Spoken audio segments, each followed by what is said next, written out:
অনেকটা দূরে, কারণ তারা যে হিজাব, যে বরকা পরিধান করে থাকে, একটা পুরুষের নজর তার দিকে কম পড়ে বলে তারা হেফাজতে রয়েছে। জোরে বলুন না সুবহানাল্লাহ। এটা ঠিক বলেছে না ভুল বলেছে? মুসলমান বলি, মুসলমান বললে কি হতো তার ঠিক নেই। একজন হিন্দু বুদ্ধিজীবী বলছে চোখে এই যে দৃষ্টি, এই দৃষ্টিটা এমন একটা দৃষ্টি যা নজরের ভিতরে এমন একটা ক্রিয়া জন্ম নেয়। দেখবেন যখন আমাদের আপনার দিকে বেগুন গাছটা হয়, ভাই আগে হতো তো, এখন হয় নাকি? বেগুন চাষটা হয় তো বেগুন খাতে হাড়ির উপরে গোল গোল করে কিছু একটা দেয় না? দেয়। আচ্ছা বলুন তো ওটা কেন দেয়? যাতে নজর না লাগে। কাদের নজর? এই মানুষের নজর সাংঘাতিক। তাই বেগুন খাতে মানুষ, বুদ্ধিজীবী দেখেন কেমন, যাতে বেগুন খাতে না নজর লাগে, মানুষের নজর এমন যার কারণে সব গোল গোল হাড়িতে দাগ দিতে নজর যা লাগুক ওই হাড়িতে লাগুক। জি, তো মানুষের নজর এমন বিষাক্ত। আজ দেখছেন আরজিকরকে কেন্দ্র করে উত্তাল হয়ে গেল। এখান থেকে 1400 বছর পূর্বে রাসূল নিষেধ করেছেন নারীদের সম্মান দিতে হবে, নারীদের মর্যাদা দিতে হবে। বিশ্বনবী সাল্লাল্লাহু আলাইহি ওয়াসাল্লাম নারীদের ন্যায্য মর্যাদা দিয়েছেন, ইসলাম দিয়েছেন নারীদের মর্যাদা, নারীদের সম্মান ইসলাম দিয়েছে। জোরে বলুন না সুবহানাল্লাহ। আল্লাহর নবীর কাছে নবীজি বললেন, সাহাবারে জাহিলি যুগে তোমরা নারীদেরকে পুঁতে দিতে, কেমন করে পুঁতে দিতে বলো? সাহাবা হুজুর বললেন, ইয়া রাসূলুল্লাহ কেমন করে আমি বর্ণনা করব? তবে আমার একটা নয়, দুটি নয়, 9টি কন্যা ছিল, 9টা মেয়ে ছিল। একটা মেয়ে নয়, দুটি মেয়ে নয়, 9টা মেয়ে ছিল। আমি 9টা মেয়ের ভিতরে এক এক করে 8টা মেয়েকে আমি পুঁতে দিয়েছিলাম। আমার কোনো কষ্ট হয় নাই ইয়া রাসূলুল্লাহ। ছোট্ট মেয়েটাকে পোঁতার সময় আমার কষ্ট হয়েছিল। আল্লাহর নবী বললেন, সাহাবারে কেমন করে পুঁতেছিলেন? সাহাবাদের বলছেন, ইয়া রাসূলুল্লাহ 9টি মেয়ের ভিতরে 8টাকে পুঁতে দিয়েছিলাম। ছোট্ট মেয়েটাকে পোঁতার সময় সব থেকে বেশি কষ্ট হয়েছিল। রাসূল বললেন, কি হয়েছিল বলো? সাহাবাদের বলছেন, ইয়া রাসূলুল্লাহ 8টা মেয়ে পুঁতে দেওয়ার পরে আমি কয়েক বছর পরে আমি ব্যবসার জন্য চলে গেলাম। আমি ব্যবসা থেকে 5 বছর পরে ফিরলাম। আমি ফিরে দেখলাম বিবির কোলে একটা ছোট্ট বাচ্চা রইল। আমি বিবিকে জিজ্ঞাসা করলাম, বিবি বাচ্চাটি তুমি কোথা থেকে এনেছো, কার বাচ্চা? বিবি বললেন, প্রাণের স্বামী এই বাচ্চাটি অন্য কারণ নয়, ওই পাড়া থেকে আমি আল্লাহ না জানি আপনি 5 বছর বাড়িতে আসেন না, আমি একাকি কেমনে থাকবো, তাই ওই পাড়া থেকে ওই গ্রাম থেকে এই বাচ্চাটি এনে আমার কাছে আমি রেখে দিই। সাহাবাদের বলেন, ইয়া রাসূলুল্লাহ আমি মনে করলাম বাচ্চাটি আমার নয়, যেহেতু বিবি বলেছেন ওই পাড়া থেকে এনেছি, ওই বাচ্চাটির সঙ্গে আমার সম্পর্ক বেঁধে গেল। আমি যখন বাজার থেকে আসি, ওই বাচ্চার জন্য আমি কিছু খাবার নিয়ে আসি। ওই বাচ্চাটা আমার সঙ্গে বড় মহব্বত হয়ে গেল। আমি যখন কোনো কাজ থেকে বেরি, আমার গায়ে যদি খাম হয়, ওই ছোট্ট মেয়েটা যে খামটা মুছিয়ে দেয়, পাখা নিয়ে আমাকে হাওয়া করে। আমি ওই বাচ্চাটির জন্য খাদ্য নিয়ে আসি। বাচ্চাটির সঙ্গে আমার অধিক সম্পর্ক হয়ে গেল।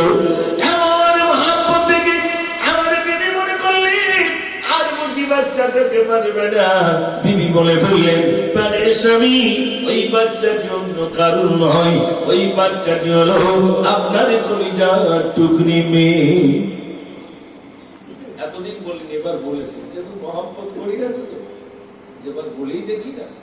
ও স্বামী ওটা অন্য কারণ, ওটা আপনার। আর বিবি তো বলে দিতে পারে সন্তান কার, নাকি ভাই? তিনি বলে দিতে পারে। সোনার ভাইরা সাহাবাদের বলছেন, ইয়া রাসূলুল্লাহ যেই না শুনলাম আমার কলিজার টুকরি মেয়ে আমার মাথার উপরে আগুন চেপে গেল। আমি মনে মনে করলাম, নারীর অভিশাপ, নারীদের রাখা যাবে না, রাখা যাবে না। আমি কি করলাম, বাড়ি থেকে একটা শামশিরা নিলাম, কোদাল নিলাম, মরুভূমিতে চলে গেলাম। মরুভূমি থেকে আমি গর্ত করতে শুরু করলাম। যখন আমি গর্ত করি, আর যখন কবর পর্যন্ত গর্ত হয়ে গেল, ছোট ছোট্ট বাচ্চার উপর থেকে বলে, আব্বা কিসের জন্য গর্ত করেন, আব্বা কিসের জন্য গর্ত করেন? আমি কি করলাম? চুপটি করে নিলাম। মুখ পর্যন্ত যখন গর্ত করা হয়ে গেল, ছোট্ট বাচ্চার উপর থেকে বলে, আব্বা আর গর্ত করতে হবে না, আপনি উঠুন, বাকি গর্তগুলো আমি করে দেব। সাহাবা হুজুর বলছেন, ইয়া রাসূলুল্লাহ, সুযোগ বুঝে আমার বাচ্চাটাকে আমি ওই গর্তের ভিতরে নামিয়ে দিলাম।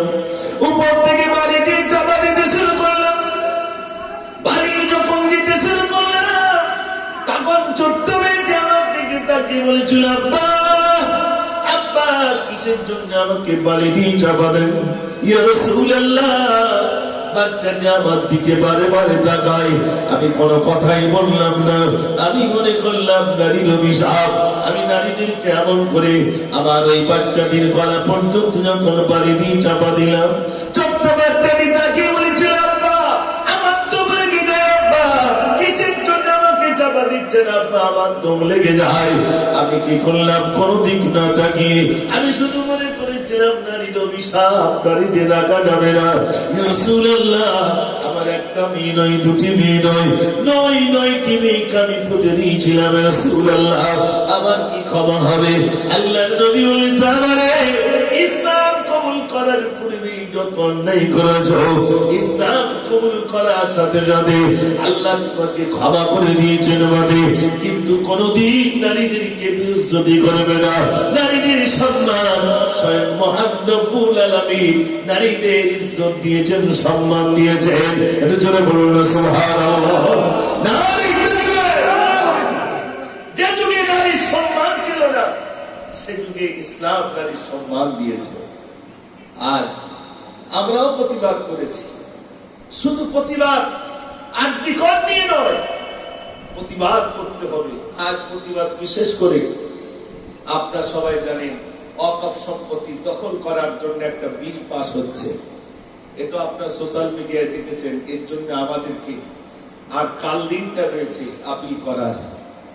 এই বিল যদি পাস হয়ে যায়, যত হিন্দুস্তানের বুকে ওয়াকফ সম্পত্তি রয়েছে সব দখল করে নিয়ে মসজিদ মাদ্রাসাগুলোর উপরে বিরাট ভাবে আঘাত আসতে পারে।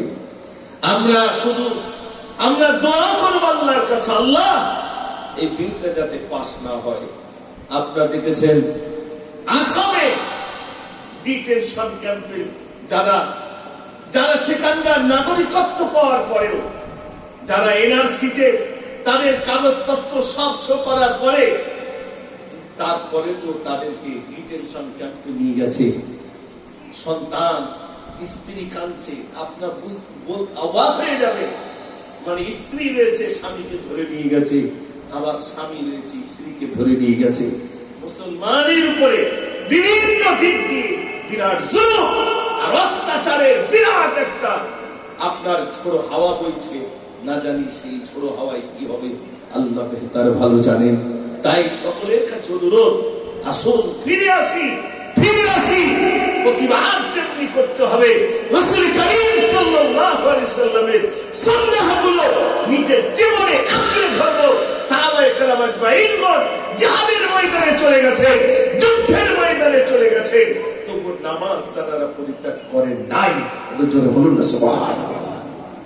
আর আমরা এখান থেকে কাটিয়ার যাচ্ছি বাজারের জন্য, তার জন্য নামাজ কাজা হয়ে যাচ্ছে না? আর জিহাদের ময়দানে যাচ্ছে, যুদ্ধের ময়দানে যাচ্ছে, নামাজ কাজা নাই, ঠিক তা উপস্থাপন করে নামাজ আদায় করে নিচ্ছে। জোরে বলুন না সুবহানাল্লাহ।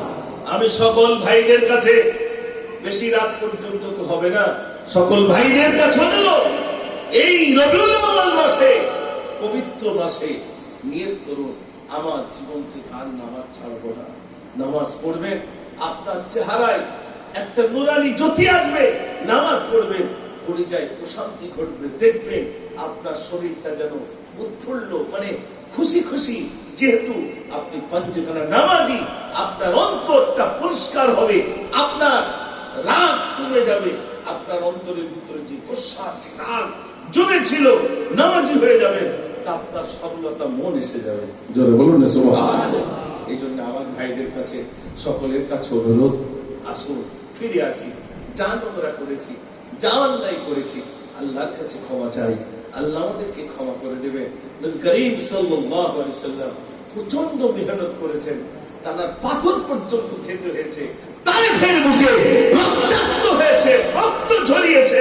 শুধু তায়েফ কেন, আপনার অবাক হবে, আল্লাহ যদি আপনাদের কোনোদিন নিয়ে যান, দেখবেন মক্কা এবং মদিনা আশেপাশের সমস্ত জায়গায় কোথায় হযরত আব্বাস রাদিয়াল্লাহু তাআলা তারা মসজিদ যেখানে যেখানে হাদিস ভাইরা আমার শেখানো হতো, কত দূর, কোথায় মদিনা, কোথায় হযরত আব্বাস রাদিয়াল্লাহু তাআলা মসজিদ, ও ভাইরা কত দূর। এই যে বিরাট দূরে দূরে সফর করে ভাইরা আমার মানুষদেরকে নসিহত করেছেন, ভাইরা আমার নামাজের কথা বলেছেন, ইসলামের কথা বলেছেন, এমনকি ভাইরা আমার নোংরা থেকে দূরে থাকার জন্য আদেশ করেছেন। কত দূর দূরান্ত পর্যন্ত তিনি সফর করেছেন। আমার সোনার ভাইরা, আজ নবী দিবস আমরা যারা উপস্থিত হয়েছি, আমরা আজ থেকে প্রতিজ্ঞা করব, আমার রাসূলের জীবন চরিত্রে একটু গবেষণা করব, আমরা একটু পড়াশোনা করব, তাহলে দেখবেন আপনার অন্তরের ভিতরে একটা প্রশান্তি ঘটবে। এবং আমরা দোয়া করি আল্লাহ যেন আমাদের প্রত্যেককে পাঁচখানা নামাজি হিসেবে যেন কবুল করেন, সবাই বলুন আমিন। আর এই রবিউল আউয়াল মাসে, এই পবিত্র রজনীতে আমরা সবাই মিলে মদিনাতুল মুনাওয়ারা মসজিদে নববী শরীফে আমার রাসূল ঘুমাচ্ছেন, আমরা এখান থেকে প্রাণ ভরে রাসূলের সামনে আজ সবাই মন ভরে, ভক্তি ভরে, প্রাণ ভরে একটু সালাম জানাই আসুন। ইয়া নবী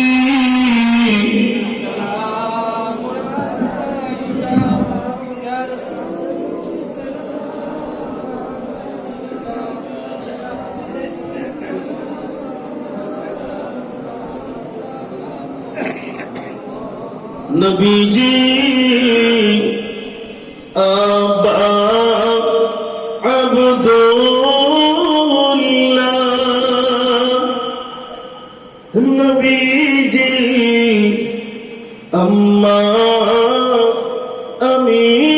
আমিনা, নবীজি দুধমা হালিমা, নবীজি রওজা মদিনা, নবী সাল্লাল্লাহু মোহাম্মত করে বলো,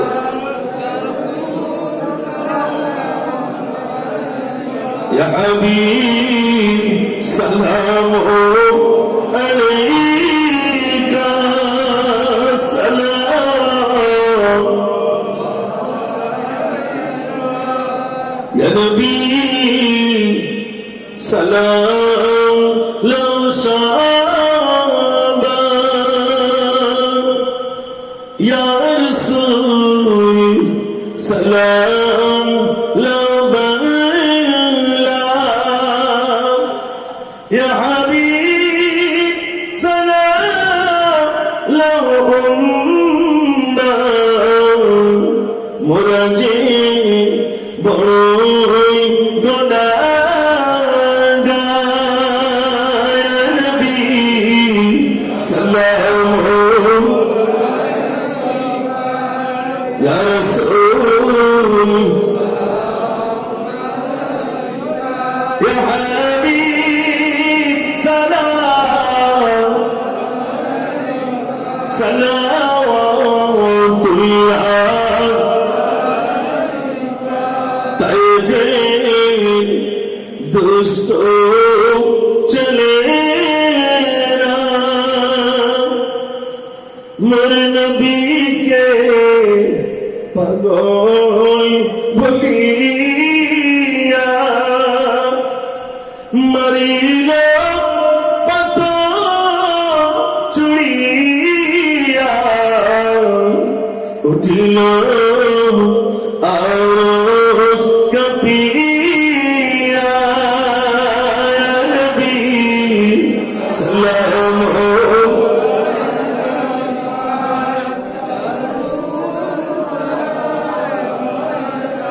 ইয়া হাবিব সালামু আলাইকা সালাম, সকলে সকলে ইয়া রাব্বি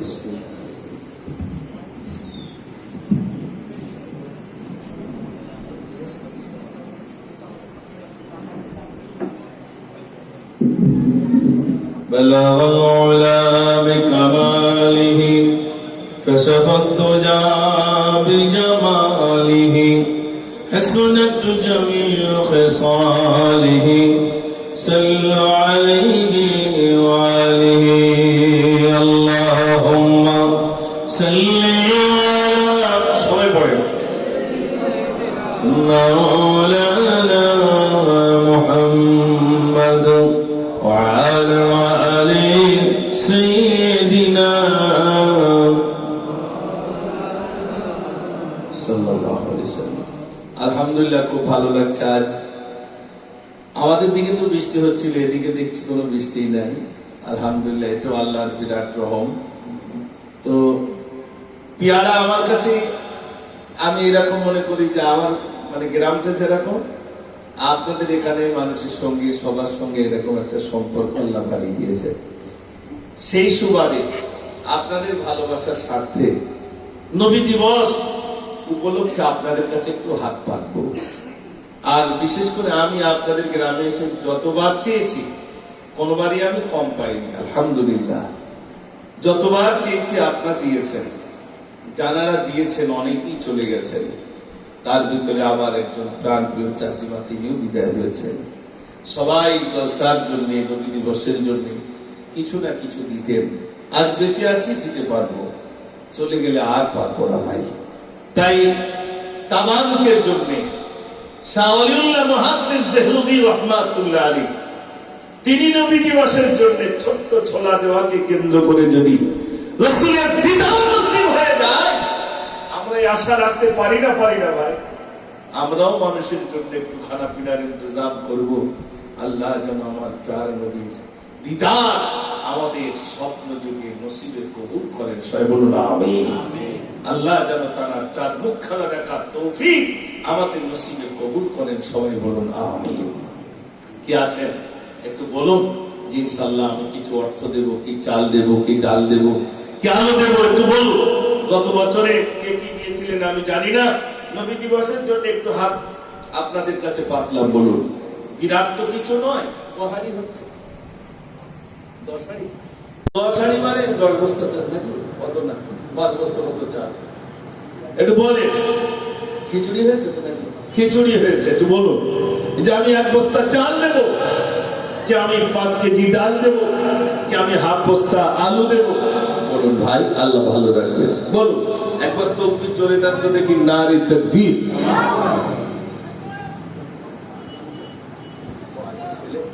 আচ্ছা আচ্ছা, ছেলের পা ভেঙে গেছে, দোয়া চেয়েছেন, আল্লাহ যেন তাকে সুস্থতা দান করেন, সবাই বলুন আমিন। ভাই 100 টাকা দিয়েছেন, আলহামদুলিল্লাহ আলহামদুলিল্লাহ। আবার ডিম লেগেছো, এটা তোমার দাম থাকলো 500 টাকা। আচ্ছা আচ্ছা, মাশাআল্লাহ। আচ্ছা এই তো মাশাআল্লাহ। ওর নাম কি? তাসনিম। আচ্ছা মাশাআল্লাহ, 50 টাকা দিয়েছে। এটা তাকবীর দেন, নারে তাকবীর। মাশাআল্লাহ, দেখেন আপনাদের এখানে মানুষ প্রাণ করে দান করে। আলহামদুলিল্লাহ, আমার ভাই দিয়েছেন 100 টাকা। কই বলুন জি, ইনশাআল্লাহ আমি এটা জি 5 কিলো ডাল তোকে খাতা তুমি এখানে পাশে চেয়ার নিয়ে এসো। আলহামদুলিল্লাহ, ভাই বলছেন আমি তো 5 কেজি ডাল। একটু জোরে আওয়াজ দেন, নারে তাকবীর।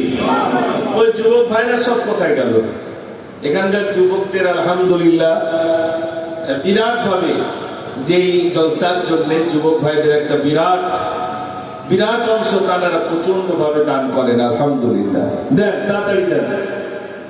আজ দুঃখ নেব না, খুশি নেব। আলহামদুলিল্লাহ,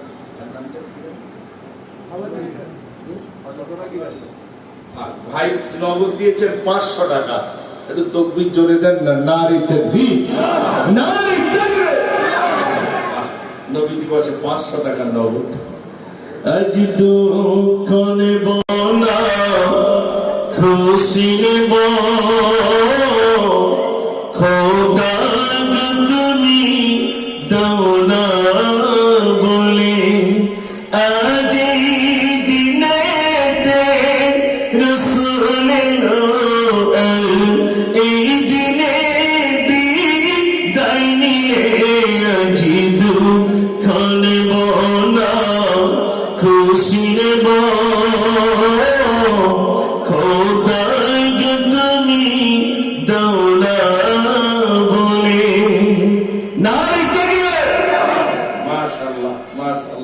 দেন ভাই, মাশাআল্লাহ, আজ তো সব নগদই পাচ্ছেন।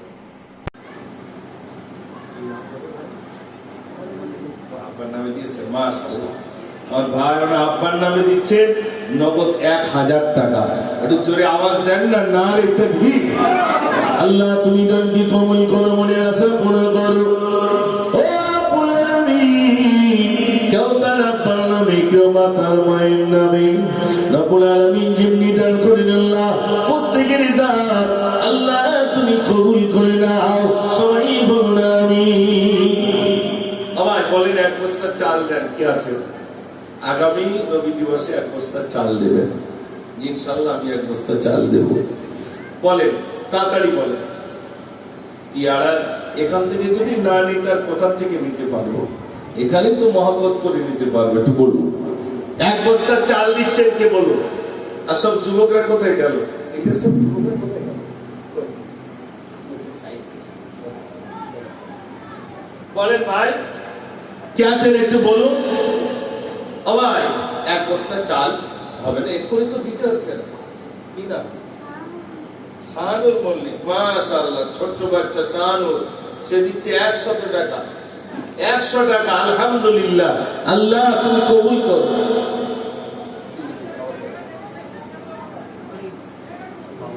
ও আরাফিন মোল্লা 5 কেজি ডাল, আয়েশা 3 কেজি ডাল। আর ও মাশাআল্লাহ, এই দেখেন মায়েরা আশেপাশে আছে। ও আচ্ছা, মায়েরা, মা জননী, মা জননী, মা জননী গো, মা জননী, মা জননী, মা জননী গো, তুমি বিনা থাকতে পারি কেমনে বলো, কেমনে বলো, কেমনে বলো, মা জননী, মা জননী, মা জননী গো, মা জননী, মা জননী, মা জননী গো, নিরালতি একা একা আমি কেঁদে যাই, মামা বলে কাঁদি আমি বালিশ ভিজে যাই। ও মা তুমি একটু দাঁড়িয়ে ডাকবে বলো, ডাকবে বলো, ডাকবে বলো, মা জননী, মা জননী, মা জননী গো, মা জননী, মা জননী, মা জননী গো। নারী দেন ভাই, দেন তাড়াতাড়ি দেন। কে আছে? এক বস্তা কই, যুবকরা কই? আবার একটু বলেন। আমার যে চাচিমা চলে গেছেন টানারি নামে, হাজি সাহেব বলছেন আমি দেবো 1000 টাকা। একটু তকবীর দেন, নারে তাকবীর। আমরা সবাই দোয়া করি। আচ্ছা 500 টাকা, মাশাআল্লাহ। আচ্ছা দিচ্ছেন 500 টাকা, মাশাআল্লাহ। একটু বলেন ভাই, সবাই বলেন, একটু বলেন। আমরা দোয়া করি চাচিমার কবরটাকে আল্লাহ যেন নূরে ভরপুর করে দেন। সবাই বলুন আমিন। সবাই বলেন ভাই, কই? তাড়াতাড়ি বলেন, তাড়াতাড়ি বলেন।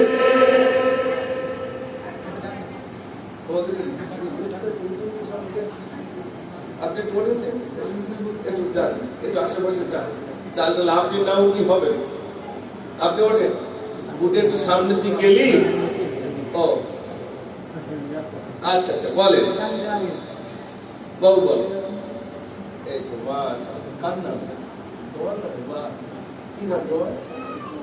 মহিবুল্লাহ 200 টাকা নগদ দিয়েছে, আলহামদুলিল্লাহ, মাশাআল্লাহ। আলিম ঘরামি আর পিয়ার গাজী দুজন মিলে 1 বস্তা আলু দিচ্ছেন, মাশাআল্লাহ। এখন আদা রসুনের প্রচুর দাম। আমি জানতাম না মাদ্রাসার, আমি তো বাজারঘাট করিনি, আল্লাহর ইচ্ছা। মাদ্রাসার মাঝে মাঝে যারা করিনি বলছে হুজুর সে আগুন হয়ে গেছে আদা রসুন। তো এরকম হবে, কিছু করার নেই, তার ভিতর থেকেও আমাদের করতে হবে, না হবে না ভাই? আল্লাহর নবী বললেন সাহাবারে, যুদ্ধের ময়দানে যাওয়া লাগবে, তোমরা কিছু কিছু আমার কাছে হাজির করো। সব সাহাব এসে হাজির। নবীজি বললেন ও তুমি কি এনেছো? হযরত ওমর বললেন ইয়া রাসূলুল্লাহ কিছু এনেছি, কিছু বাড়িতে রেখেছি জি। হযরত আলীকে বললেন আলী তুমি কি এনেছো? হযরত আলী বললেন ইয়া রাসূলুল্লাহ কিছু এনেছি, বাড়িতে রেখে এসেছি। সব সাহাবা বললেন কিছু এনেছি, কিছু বাড়িতে রেখে এসেছি। আল্লাহ নবী বললেন আমার আবু বকর কোথায়? হযরত আবু বকরকে কেন্দ্র করে বললেন, ও আবু বকর তুমি কি এনেছো বলো। হযরত আবু বকর বলেন, ইয়া রাসূলুল্লাহ যাবতীয় সম্পদ বলতে যা রয়েছে সব কিছু আপনার কাছে আনলাম। আমার বাড়িতে দুটো জিনিস রইল, একটা হলো আল্লাহ আর একটা হলো আল্লাহর রাসূল। জোরে বলুন না সুবহান।